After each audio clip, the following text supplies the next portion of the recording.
Welcome back to Admiral Sara Chronicles.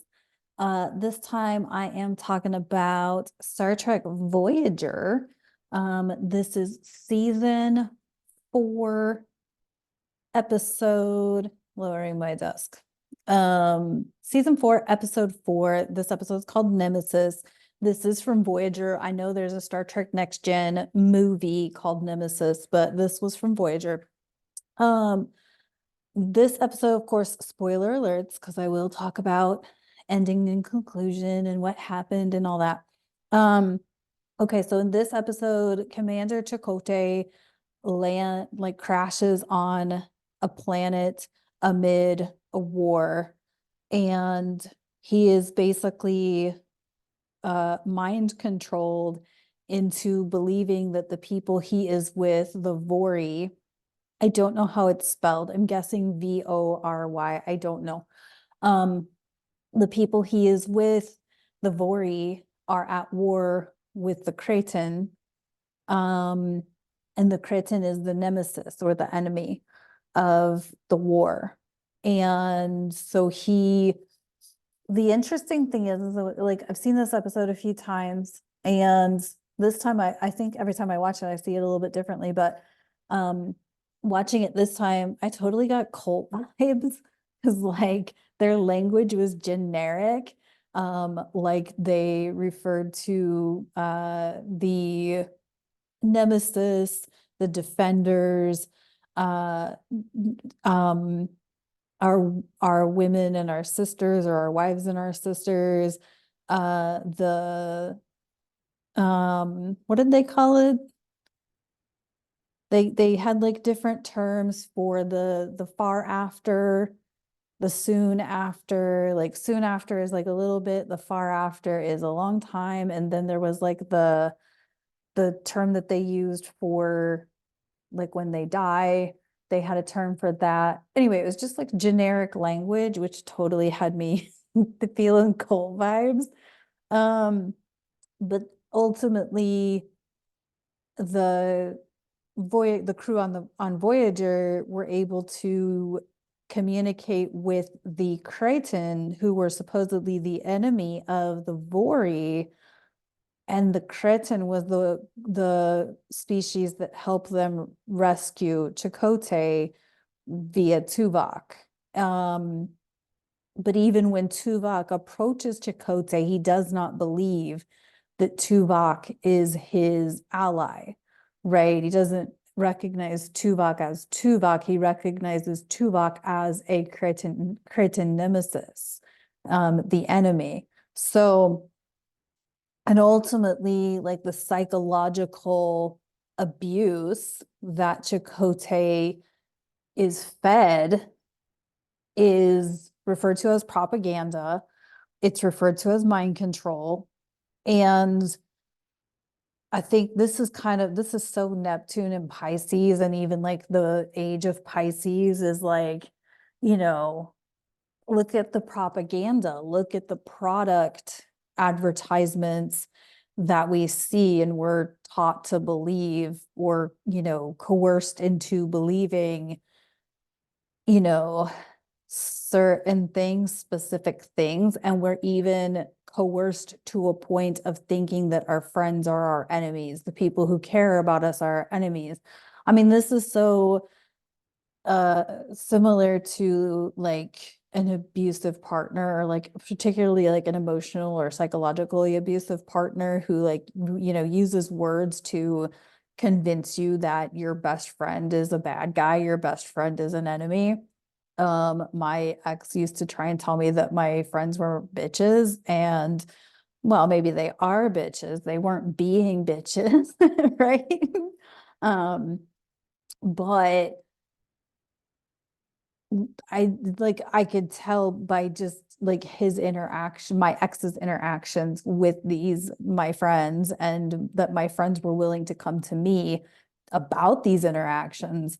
Like obviously he was lying, but anyway. But my point is like, if you think about like a psychological abuse cycle, they have to keep you in like hyper state of emotion, right? Hyper fear, hyper panic, hyper anxiety, in order to convince you that their propaganda, their rules, their, whatever is the way, right? You can't think for yourself. Like ultimately, Chakotay adopts their language. Like you can hear it as the episode progresses. He starts using their words as opposed to his own language. He starts to hate the enemy, the Cretan, because that's what the Vori has taught him, is to hate the enemy.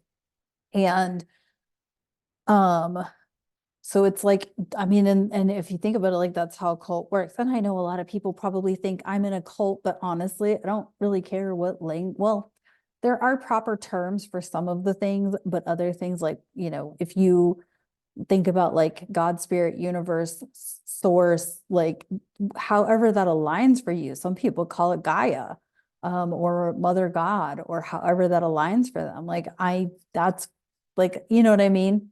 I feel like if I were in a cult, I would tell you, you have to call it source, you have to call it universe. And it doesn't matter. It's not important. What's important is your relationship with a higher power. I'm just using that as an example. But think about, like, my point here is like Chakotay adopted their language. He adopted how they speak. He adopted their hatred, even though he's not a hateful person. He adopted their hatred, right?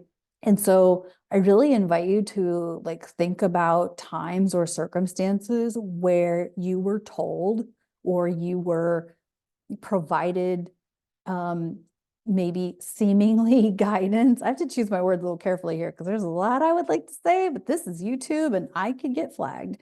But like, think about times when you were told you had to do something, or you were coerced, or like threatened even, that you had to do something, and the people who didn't participate were the enemy and you were supposed to hate them, or you were supposed to stay away from them. Yeah, that we can use that.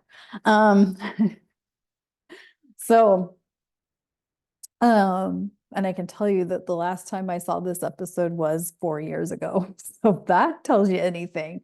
But so it's interesting because, right, like when you're in a situation or a circumstance where you are being mind controlled, where you are being presented propaganda, or in other words, like, you know, I feel like propaganda is often like you're told you have to consume a product, or if you consume this product, it has, let's just take cereal, for example. Like, I feel like that's a perfect example, right? Because like I grew up in the 80s, like 80s cereal commercials were like the bomb, right? Like that was a cool thing.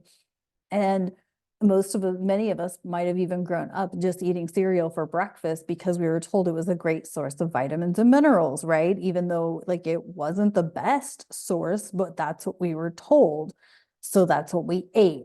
But, the commercial told us we were supposed to eat it as a source, as a part of a balanced breakfast. How many of us did that? I just ate a bowl of cereal, right? I had no other thought. And I actually loaded it with sugar, whatever.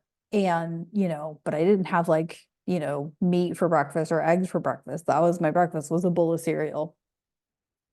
So, but like with propaganda, like we were taught that cereal contained all these vitamins and minerals and nutrients and blah, blah, blah. Whereas now as an adult, like cereal is the most wasted calories I consume. Like I don't eat cereal unless it's like 100 degrees and it sounds really good.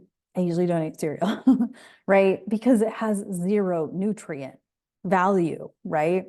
But we're presented with this propaganda to believe that this is the healthier way, right? And that can go for anything. It doesn't have to be nutrition. This could be, the best antidote for an ailment is this whatever fill in the blank thing, even though the best antidote to an ailment may not be, what's being advertised or presented on a commercial, right? So And this happens too with like social media ads and things like that, right? Like how many of us out there have like seen an ad on social media for a shiny new item, thinking it's like the bomb.com, and it ends up being like bullshit, a scam, whatever.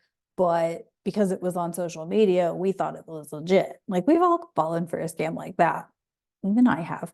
Um, so anywho, I think this episode was really interesting. It really reminded me of Neptune and Pisces, which is all about illusion and media. It was the age of Pisces, which is the age of illusion. It's like how many things can we pull on humans just to see if they'll fall for it, kind of thing. Um, Keeping us from connecting with our truth, right? Chakotay couldn't remember who he was. He couldn't remember that his friend was Tuvok, because Tuvok looked like the enemy, So it's all of these things. This is so age of Pisces, right? He's coerced, convinced, even manipulated to believe that the Cretan were the enemy. And so Tuvok being presented as the Cretan, he's the enemy, right? Even though obviously Tuvok is his friend, is his ally. So anyway, so as we are still, finishing this age of Pisces, which is going to go on for another roughly 150 years, the illusions will get greater, right? The desire to fall for the illusions is going to get greater. And so, but also we've got plenty of people gritting the light and shining the light and encouraging and empowering others to see their truth, speak their truth, honor their truth, things like that. And that's what breaks the illusion, is seeing and knowing your truth, right? Unfortunately, the flip side of that is the psychological damage of propaganda, mind control, manipulation, right? The mind control of it and the psychological effects thereafter. So I think that's something interesting to keep in mind as, you are maybe going through a deconditioning or a deprogramming process. It's like watching The Matrix. If you've ever seen The Matrix, if you have not, and you're like, I don't understand The Matrix, watch The Matrix like it's a documentary about humanity, right? He's being unplugged from the illusion, right? That's what the red pill is. So, um, but as we're being deconditioned and deprogrammed from the propaganda, from the manipulation, we almost get disoriented with and confused and dizzy with like, what do I even know about anything, right? So anyway, kind of a deep dive on this episode. I could see a lot of different conversations that could come out of this episode, but yeah, so hopefully that made some sense and all of the things. I know many who watch my YouTube are going through a lot of transformation right now and are going through a deconditioning, going through a deprogramming, and things are very confusing. And I think one of the things that I encourage here in my astrology content, something that I know I've written in my book, my upcoming book, is don't be afraid to go down all the rabbit holes. Like you got to explore what all of the things are, even the ones that may seem weird or disconnected or like odd in the moment. Go down that rabbit hole anyway. And because like a year or two from now, like when I started studying tarot, I was like, no, this shit's weird, right? Like it didn't make sense to me. I didn't understand it.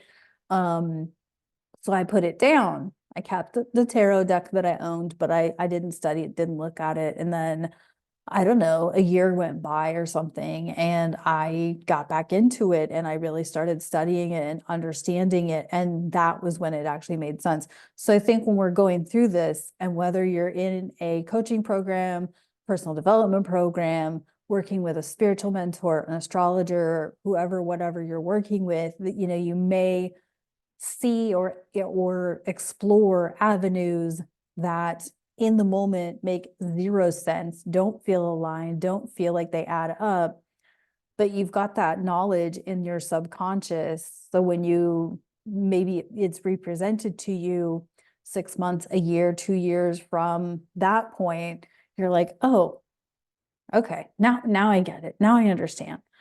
So I often say when I'm presenting in different capacities is like, even sorry, even if you think you don't understand something, your subconscious got what it needed to get. And so that seed or that ping is in the back of your mind that you're not consciously aware of, but someday that seed, if it's meant to, will blossom and grow and create space. So anyway, that was episode 3 of the Admiral Sara Chronicles. Thanks so much for tuning in. I am tired. I have been working all day and things are busy. This eclipse season is busy, which is great. It's great, right? Anyway, I'll see you next week for another episode. If you have an episode request, you can drop a comment.